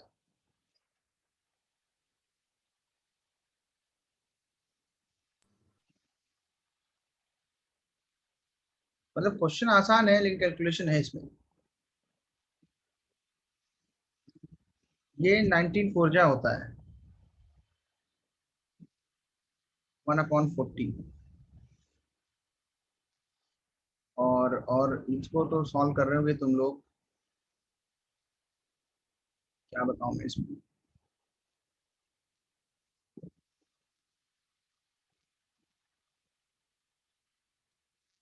log 1 माइनस log 40, log 40 को लिख लो log 4 इंटू log 10।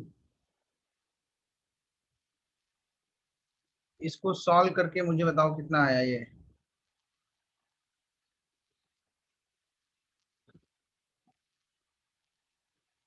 कुछ तो बताओ, बड़ी ज्यादा कैलकुलेशन है तो करनी तो पड़ेगी।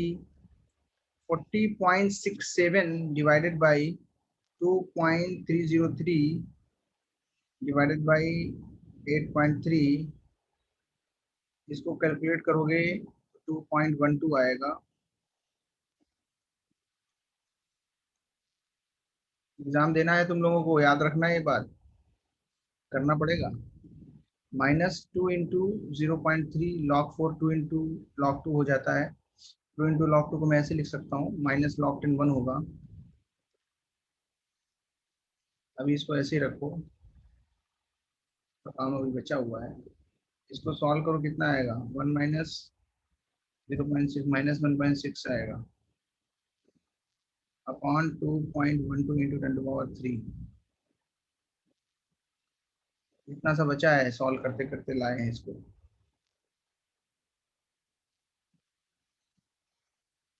ये आएगा 0.75 माइनस का इंटू 10⁻³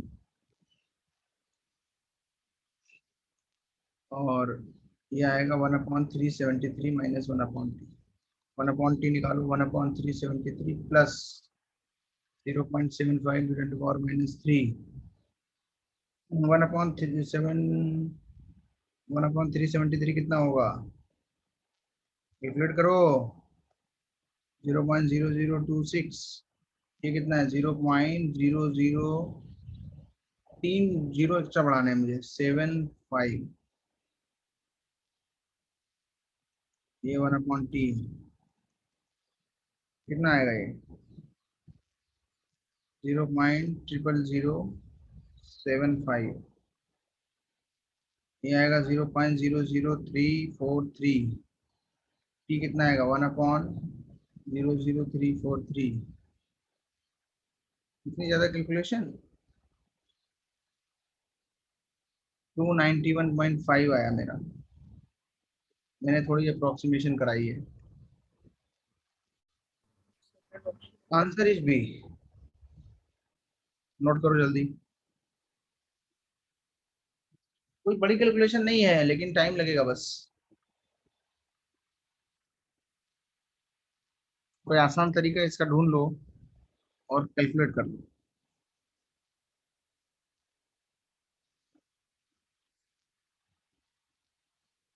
मुझे तो इसका कोई आसान तरीका दिख नहीं रहा है, ऐसे ही करना पड़ेगा।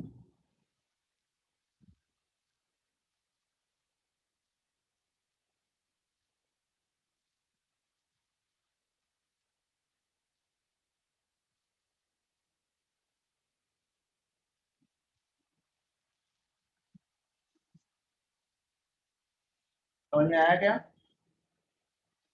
क्वेश्चन समझ में आया ना?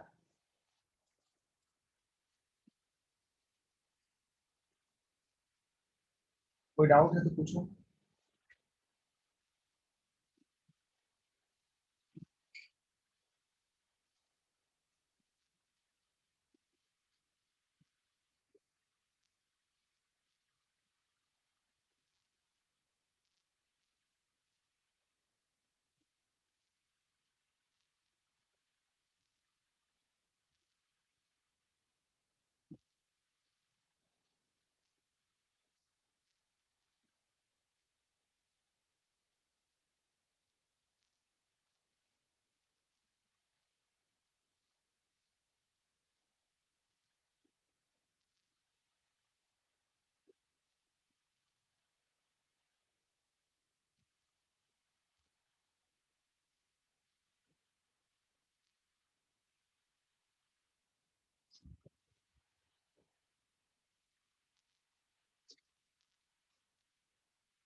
डन।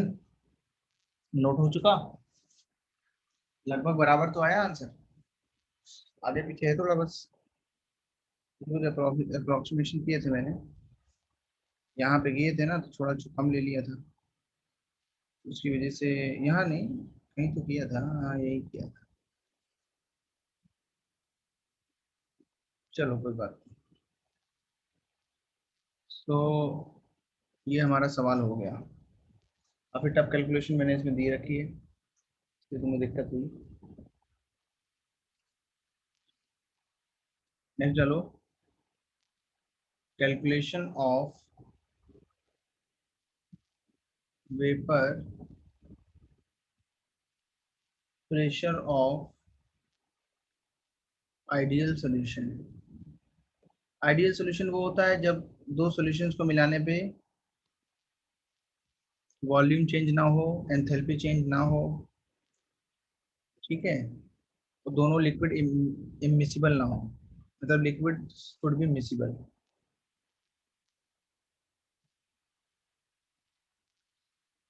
समझ में आया? उसको हम क्या बोलते हैं? सॉल्यूशन। जब मिसिबल होता है, सॉल्यूशन का मतलब ही है कि सॉल्वेंट और सॉल्यूट आपस में होमोजेनियसली मिक्स हो जाए, तभी तो हम उसको सॉल्यूशन बोलते हैं। चाहे फिर वो नॉन वोलेटाइल सॉल्यूट हो या वोलेटाइल। तो सॉल्यूशन हमारे पास जो हो सकता है वो दो पार्ट में बांटा जा सकता है। बांटा जा सकता है दो पार्ट।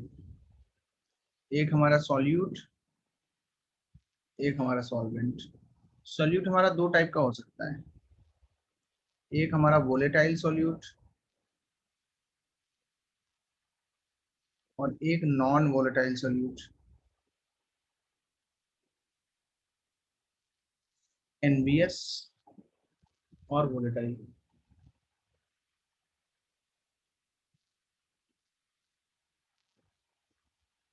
वोलेटाइल सॉल्यूट जो होगा, it will contribute in the vapour pressure of the solution, क्योंकि इसकी वेपर्स बनेंगी। It will not contribute, it will not contribute in the vapor pressure of solution.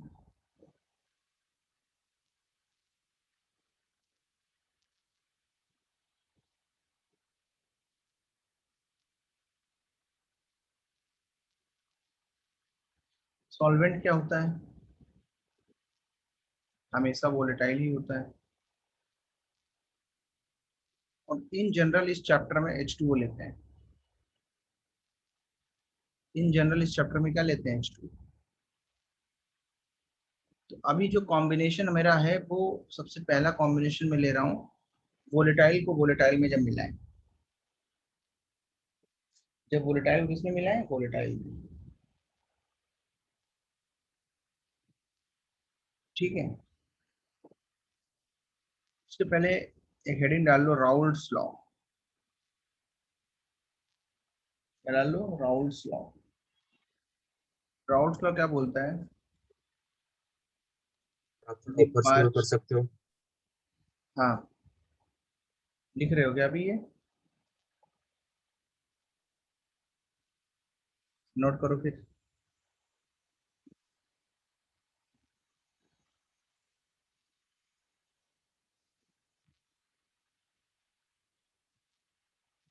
Sir आपने जो डेफिनेशन लिखा है इसमें वोलेटाइल और नॉन वोलेटाइल में डिफरेंस क्या है?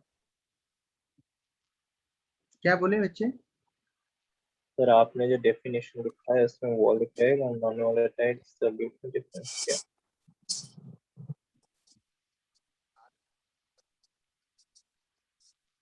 मैंने यहाँ पे कुछ लिखा है, उसमें पूछ रहे हो क्या? सर आपने जो लिखा है डेफिनेशन उसके हिसाब से वोलेटाइल और नॉन वोलेटाइल में डिफरेंस क्या है? अरे वोलेटाइल वो जो वेपर्स में कन्वर्ट हो जाए, नॉन वोलेटाइल वो जो वेपर्स में कन्वर्ट ना हो। लिख लो अपने आप वहां पे जहाँ पे पूछ रहे हो। वोलेटाइल मतलब which can convert into vapour.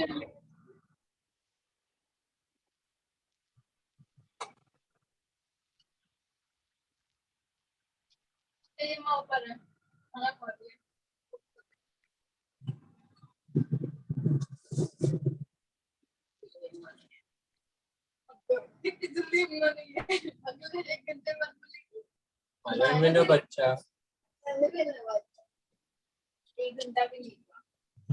लिया तुमने? हाँ, चले गए। चलो आगे बढ़ते हैं। ये जब जो भी सामान है ये सब लिखो। फिर आओ राउल्ट्स पे। राउल्ट्स ने क्या बोला था? Partial pressure of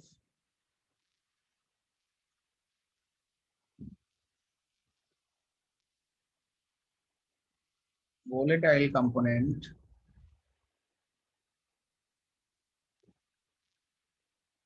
over a solution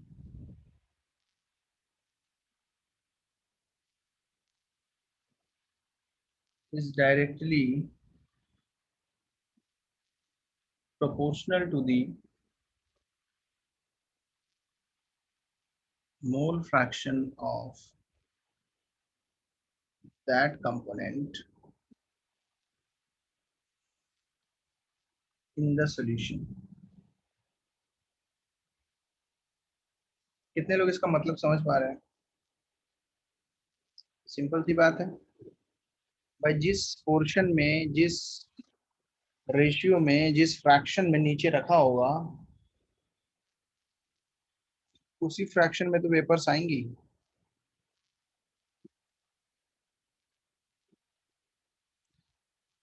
मान लो ये पानी है, इसमें मिला दिया तुमने अल्कोहल, दोनों ही कैसे हैं? वेपराइज होने वाले हैं।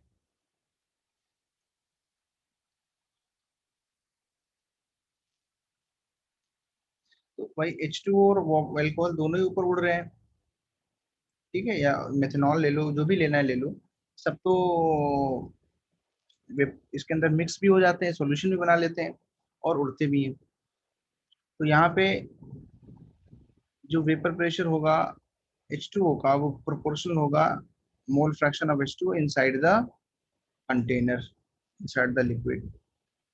और जो C2H5OH होगा, इसका यहाँ पे partial pressure x of C2H5OH के प्रोपोर्शनल होगा। This is Raoult's law. More और लेस हेनरी लॉ जैसा दिख रहा है, हाँ या ना बोलो? लेकिन हेनरी लॉ सिर्फ गैस के लिए बताया था उन्होंने, राउल्ट्स ने हर एक वोलेटाइल लिक्विड के लिए बताया। वोलेटाइल कंपोनेंट चाहे वो सॉलिड हो, चाहे गैस हो, चाहे लिक्विड हो, सबके लिए लगेगा, बशर्ते वो वोलेटाइल होना चाहिए। It should volatile, it should convert into vapours, तभी हम उसके लिए बोल सकते हैं। क्या लिखेंगे? Pressure of component above the solution, x in the solution, mole fraction in the solution. For example किसी कंपोनेंट का P है वेपर प्रेशर, इस प्रोपोर्शनलिटी कांस्टेंट को हटाएंगे तो एक कांस्टेंट आएगा, that is P not into x of the component. Component volatile होना चाहिए। P क्या है? Vapour pressure of component in the solution, या इन तो नहीं, अबो लिख लो, अबो द सॉल्यूशन।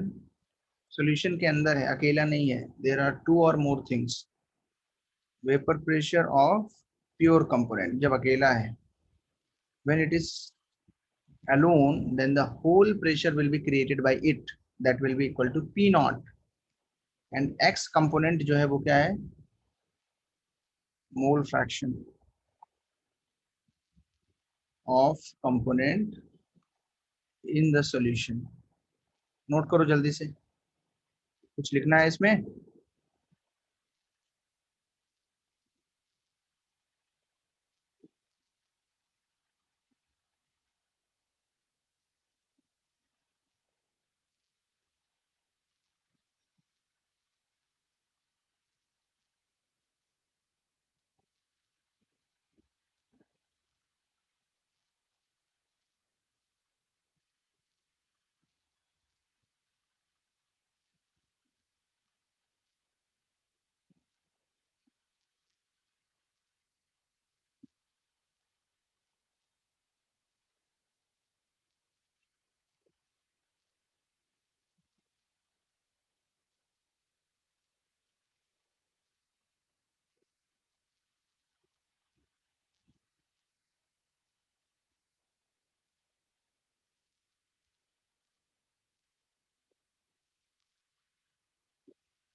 हो गया? बोलो, अब मुझे बताओ, जैसे जैसे मोल फ्रैक्शन बढ़ाएंगे क्या प्रेशर बढ़ेगा कंपोनेंट का? हाँ या ना बोलो? जी sir. Very good. X mole fraction. क्या स्ट्रेट लाइन होगी? मैक्सिमम कितना हो सकता है मोल फ्रैक्शन? 1। उस समय कितना प्रेशर होगा?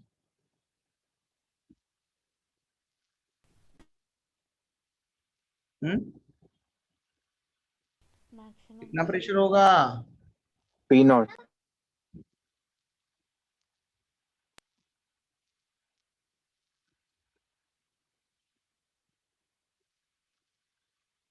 डन।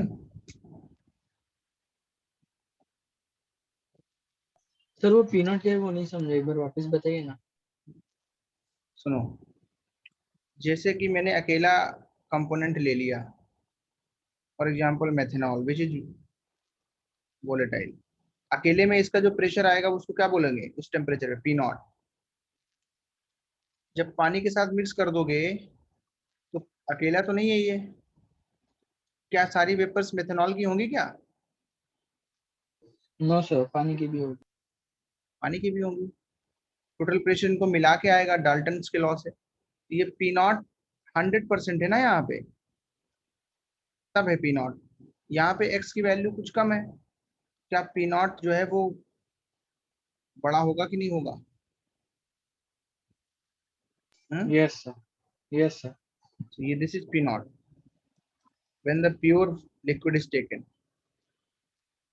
आया ना बोलो? Got it. चलो जल्दी लिखो इसको। एंड इसके बाद हम लोग नेक्स्ट क्लास में मिलेंगे। इसको रिवाइज करो, सॉल्व करो जो असाइनमेंट दिया था रेडॉक्स का, अभी तक सबमिट नहीं किया है। सबमिट नहीं करोगे तो लॉस बहुत ज्यादा होगा, उसको रिकवर नहीं कर पाओ। देखो कुछ 2 बच्चे लेफ्ट भी कर दिए ग्रुप, ऐसा लग रहा है उन्हें एग्जाम ही नहीं देना है। नाम भी नहीं पता उनका क्या क्या है। अभी चेक किया मैंने वैसे तो। ओके, ट्रैक 2 करके है क्या ग्रुप? ग्रुप क्यों लेफ्ट करते हो? होमवर्क सबमिट नहीं करना है इसलिए? ये तो पता चलेगा कि क्या क्या होमवर्क देते रहते हैं। रेनॉक्स 3 और 4 मई 7 से कोई भी होमवर्क सबमिशन नहीं हुआ है। अरे मैं तो महीना भी भूल गया हूँ कौन सा चल रहा है। 15 दिन से ज्यादा हो गए या और भी ज्यादा हो गया, आई डोंट नो। 20 दिन से ज्यादा। चलो इसको नोट कर लो और होमवर्क सबमिट कर दो, ठीक है? और इसके बाद क्लास है क्या तुम्हारी? Yes sir. चलो ठीक है, फिर सुना देता हूँ मैं उनको मैं। चलो we will meet in next class. Bye bye.